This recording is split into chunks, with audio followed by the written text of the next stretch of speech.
हरियाणा चुनाव के नतीजे अब आ गए हैं। हरियाणा में बीजेपी ने बम्पर जीत की है और तीसरी बार सरकार बनाने के लिए तैयार है। 90 सीटों वाली विधानसभा सीटों पर बीजेपी ने 50 का आंकड़ा छू लिया है। इस चुनाव में हिसार सीट पर सभी की निगाहें टिकी हुई थी, क्योंकि यहां से देश की सबसे अमीर महिला सावित्री जिंदल ने निर्दलीय प्रत्याशी के तौर पर ताल ठोकी थी। अब उन्होंने इस सीट से जीत दर्ज कर ली है, जिसके बाद एक बार फिर से वो चर्चाओं में है। कुरुक्षेत्र से बीजेपी सांसद नवी जिंदल की मां सावित्री जिंदल ने अपने निकटतम प्रतिद्वंदी और कांग्रेस उम्मीदवार रामनिवास राणा को 18,941 वोटों से हराया है। सावित्री जिंदल को 49,231 वोट मिले हैं, जबकि कांग्रेस उम्मीदवार को 30,290 वोट। बीजेपी उम्मीदवार और निवर्तमान विधायक कमल गुप्ता 17,385 वोटों के साथ तीसरे स्थान पर रहे। बता दें कि फोर्ब्स इंडिया ने सावित्री जिंदल को इस साल देश की सबसे अमीर महिला बताया था। 75 साल की Savitri Jindal OP Jindal group and inherited की मानद अध्यक्ष हैं। सावित्री के पति ओपी जिंदल का निधन साल 2005 में हुआ था। तब से वह अपने पति की कंपनी की पूरी जिम्मेदारी संभाले हुई है। सावित्री जिंदल भारत की सबसे अमीर महिला की लिस्ट में सबसे ऊपर है। उनकी कुल नेटवर्थ 39.5 अरब डॉलर है।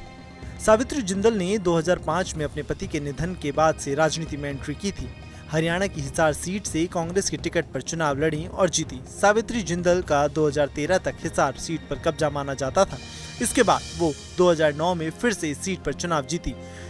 उनके पास ये सीट 2013 तक रही। अब एक बार फिर से वो जनता की तरफ से चुनकर विधानसभा पहुंचेंगी।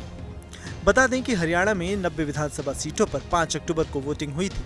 इस बार कांग्रेस और बीजेपी के बीच सीधा मुकाबला माना जा रहा था, लेकिन चुनावी मैदान में कई निर्दलीयों ने बीजेपी और कांग्रेस का दोनों का ही नुकसान कराया। बीजेपी हरियाणा में पिछले 10 साल से सत्ता में थी। इस विधानसभा चुनाव में भी बीजेपी ने कमाल करके दिखाया। सूबे में बीजेपी जहां 49 सीटों पर आगे चल रही थी, वहीं कांग्रेस 36 सीटों पर बढ़त बनाए हुए थी। इंडियन नेशनल लोक दल 2 सीटों पर तो निर्दलीय 3 सीटों पर आगे थे। और बात करें जेजेपी, जो 2019 में वजूद में आई, लेकिन इन चुनावों में उसका खाता तक नहीं खुला, जिसके बाद आईएनएलडी और जेजेपी जैसे तमाम राजनीतिक दलों के ऊपर एक और सवालिया निशान खड़ा हो गया है। अब देखना होगा कि हरियाणा की राजनीति में आगे क्या कुछ परिवर्तन आता है। Bureau report, news nation.